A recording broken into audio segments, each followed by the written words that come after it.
I never thought I'd end up grateful for bureaucracy, but here I am.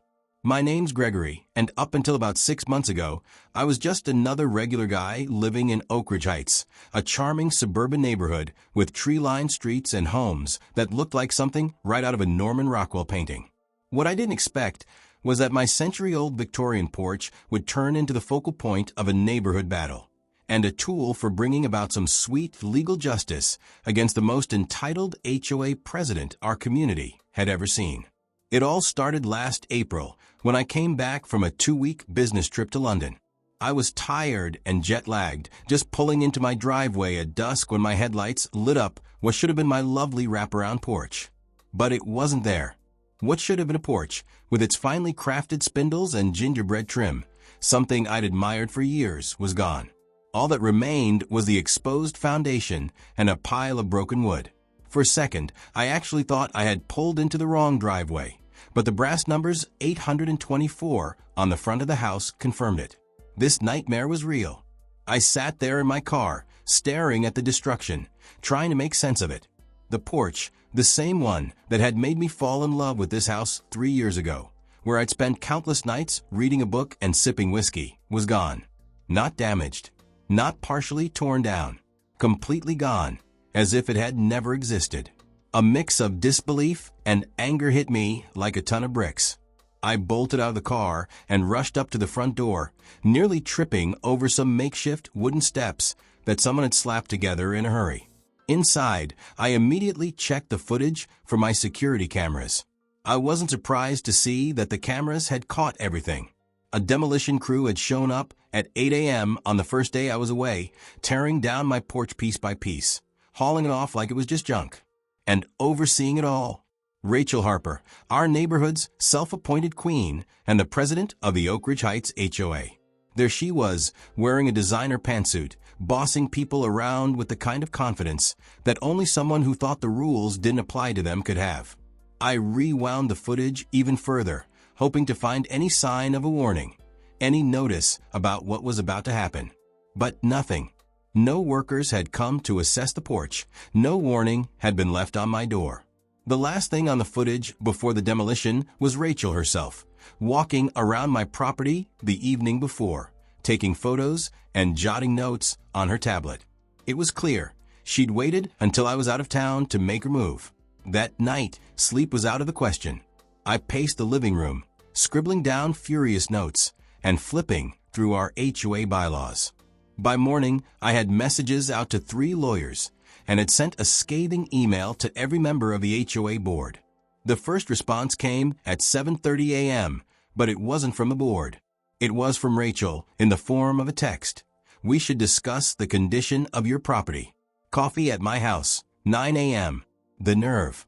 I texted back, telling her I'd prefer to meet at my place, so she could explain to my face why she demolished my porch without my knowledge or consent. Her reply was quick and dismissive. The board voted. The Victorian details don't fit our community standards. We left you the documentation. Not my fault you were away.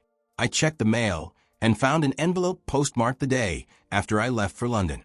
Inside was a notice saying that my porch violated HOA regulations because of excessive ornamentation and non-conforming historical elements. Ridiculous, considering half the houses in our neighborhood were Victorian too. The notice claimed I had 7 business days to respond before they take remedial action. They had torn down my porch on day 8, fully aware I was out of the country. When I showed up at Rachel's picture-perfect Tudor-style house at exactly 9 a.m., she greeted me with the kind of smile that didn't reach her eyes. "Gregory, I was beginning to worry you wouldn't show up. Come in, I've just brewed some fresh coffee." Her house was spotless, decorated in muted tones, with every pillow perfectly placed.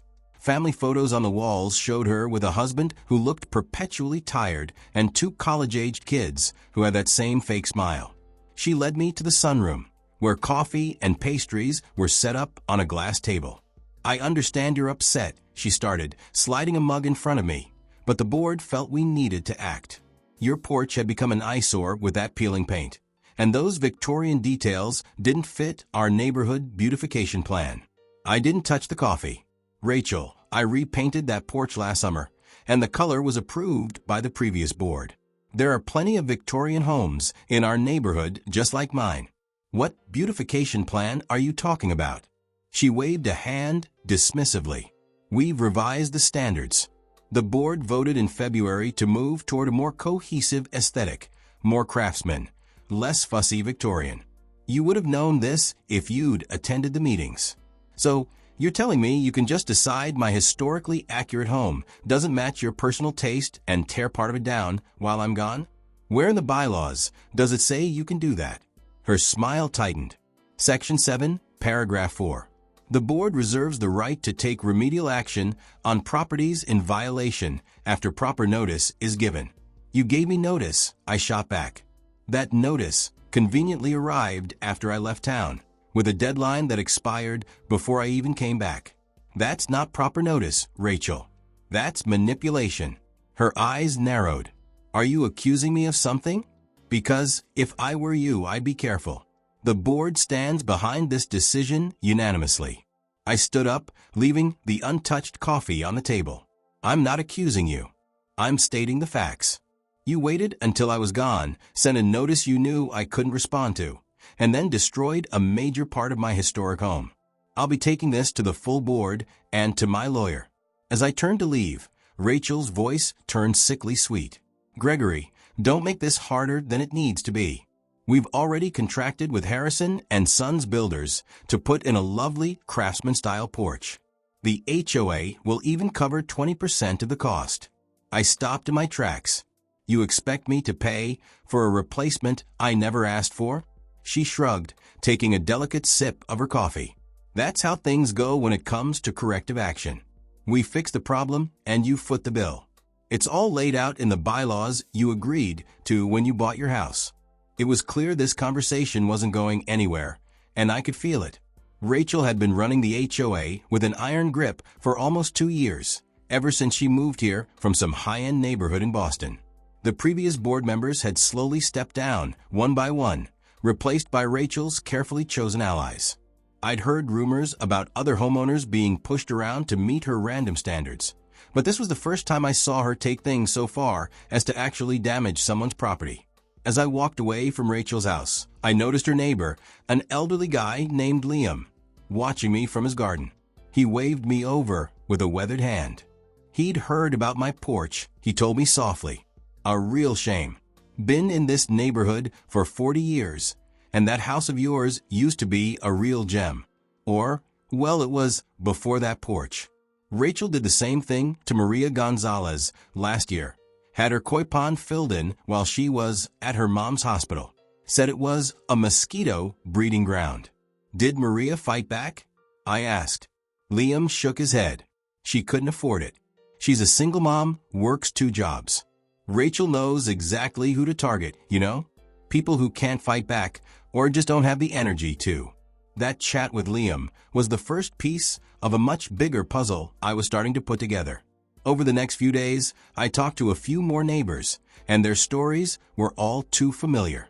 Arbitrary rule changes, selective enforcement, and retaliatory actions against anyone who dared question Rachel's authority. This wasn't just a power-hungry HOA president I was dealing with. Rachel was a full-blown neighborhood tyrant who had somehow managed to wiggle her way into controlling the whole community.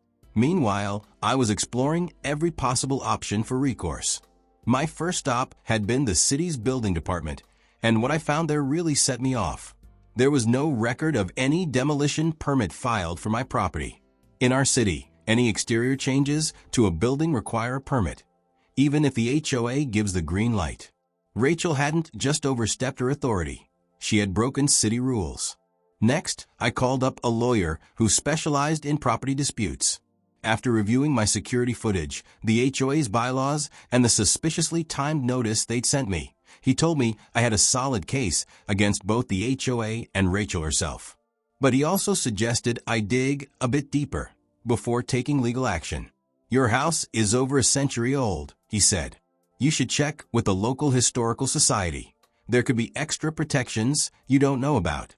That piece of advice led me straight to the Oak Ridge Historical Society, where I hit the jackpot.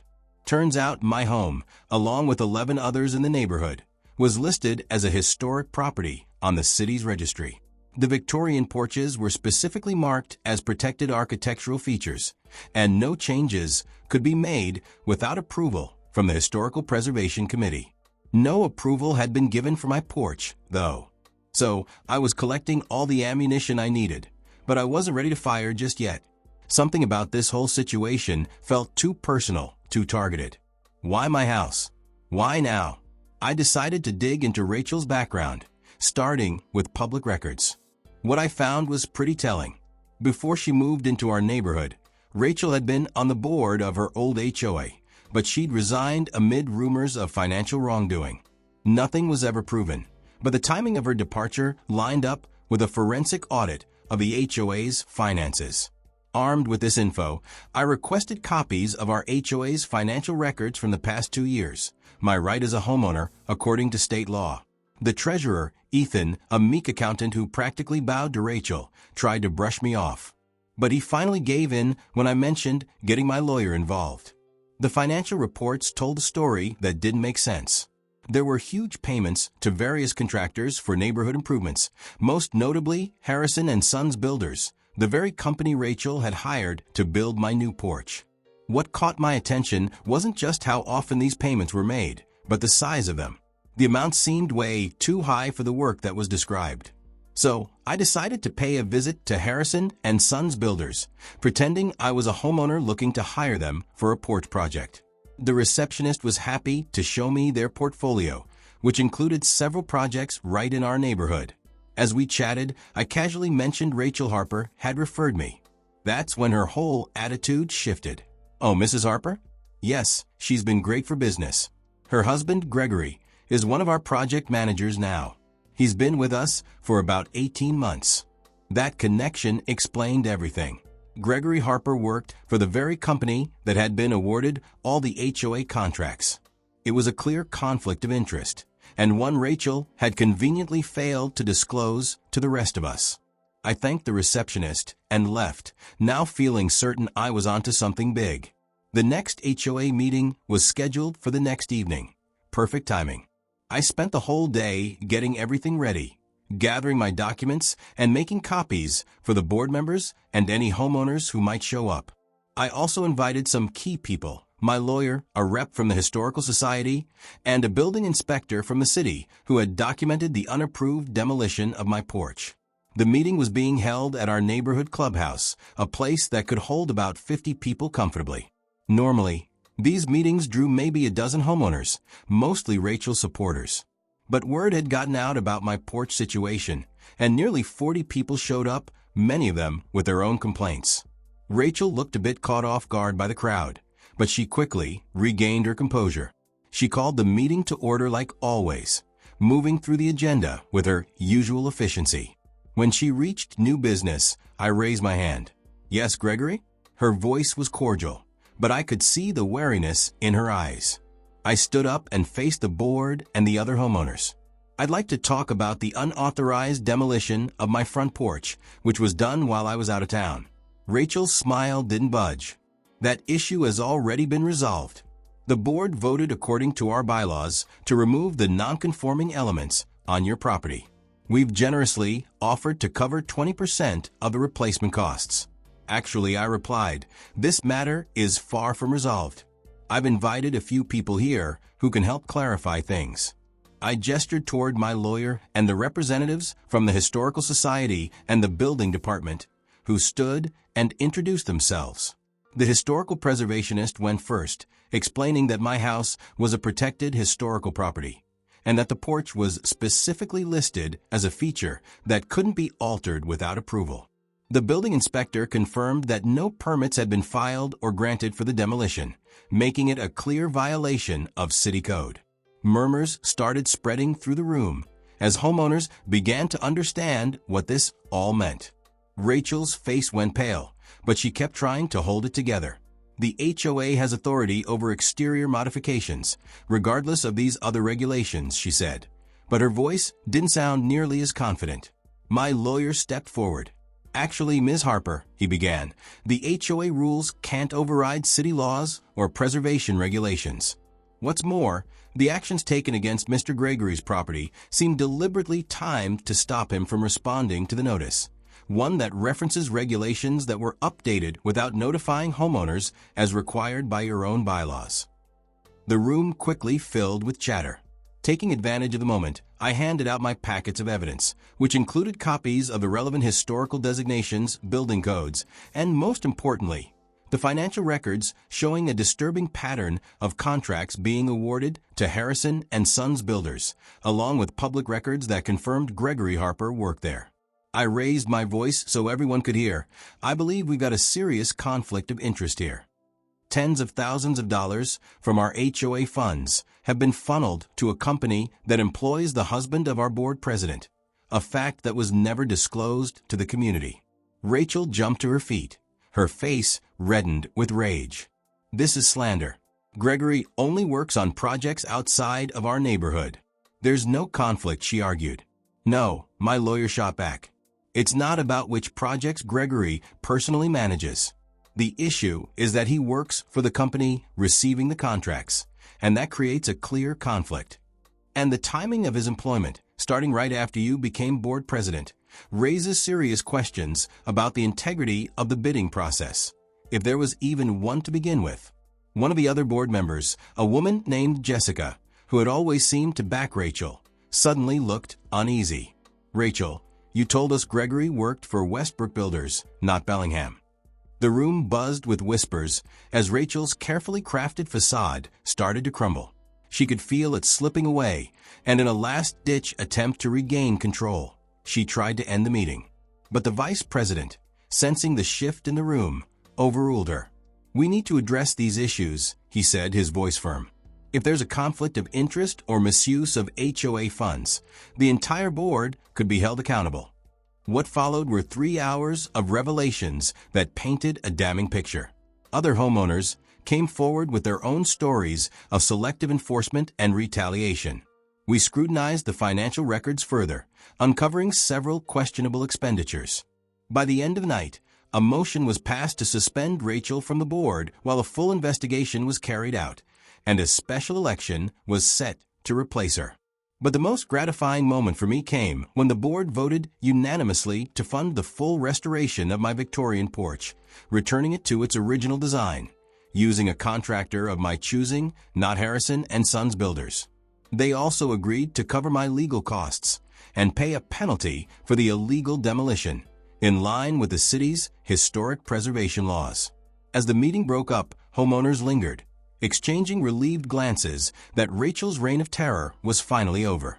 Liam, the elderly neighbor who had originally tipped me off, patted me on the back. I knew you were the one who'd stand up to her. Most folks just want peace and quiet, don't want to stir up trouble, he said with a smile. But sometimes you've got to make waves to clean the shore. The aftermath came quickly and thoroughly. The forensic audit of the HOA's finances revealed that Harrison and Sons Builders had overcharged for multiple projects, with the excess funds seemingly funneled back to Rachel through inflated salaries and bonuses for her husband. Both Rachel and Gregory were eventually charged with fraud and embezzlement. The city hit the HOA with heavy fines for the unpermitted demolition, which the HOA insurance was forced to cover. The insurance company, in turn, sued Rachel personally for acting beyond her authority. Her reputation in the community was shattered, and I heard through the grapevine that she and Gregory had put their house up for sale, planning to leave town once the legal mess was settled. As for my porch, I hired a craftsman who specialized in Victorian restorations. He replicated the original design using old photographs from the Historical Society's archives and even tracked down period-appropriate materials to preserve the home's original charm. The result was actually more authentic than what had been there before and earned praise from the Historical Preservation Committee. What started as a personal battle had transformed our neighborhood in unexpected ways. The newly elected HOA board, following an unprecedented voter turnout, implemented transparency measures and checks to prevent further abuses of power. The community became more engaged, with monthly meeting attendance quadrupling. People who had been too intimidated to speak up finally found their voices again. One particularly satisfying development was the creation of a Neighborhood Architectural Heritage Committee. This group, in collaboration with the Historical Society, worked to educate homeowners about preserving their property's unique features. Inspired by my restored porch, several other homes began undergoing historically accurate renovations. 6 months later, on a warm autumn evening, I hosted a porch warming party.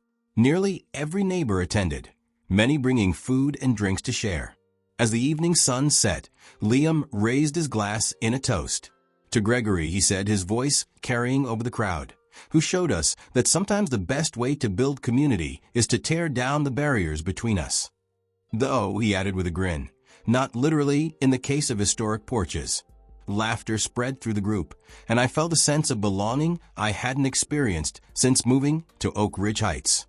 My home was restored, the neighborhood was healing, and as far as I knew, Rachel was negotiating a plea deal that would spare her from prison, but leave her with community service, probation, and hefty restitution payments. As everyone started to head home, I settled into my favorite chair on the newly restored porch, soaking in the quiet satisfaction of justice served. The carved spindles and gingerbread trim shimmered under the porch light, more beautiful than ever. They weren't just a part of the house anymore. They symbolized a victory for what was right, for community over tyranny. Sometimes I think you have to lose something precious to realize its true worth and the importance of standing up for what's right, even when the odds seem impossible. My porch wasn't just a structure anymore.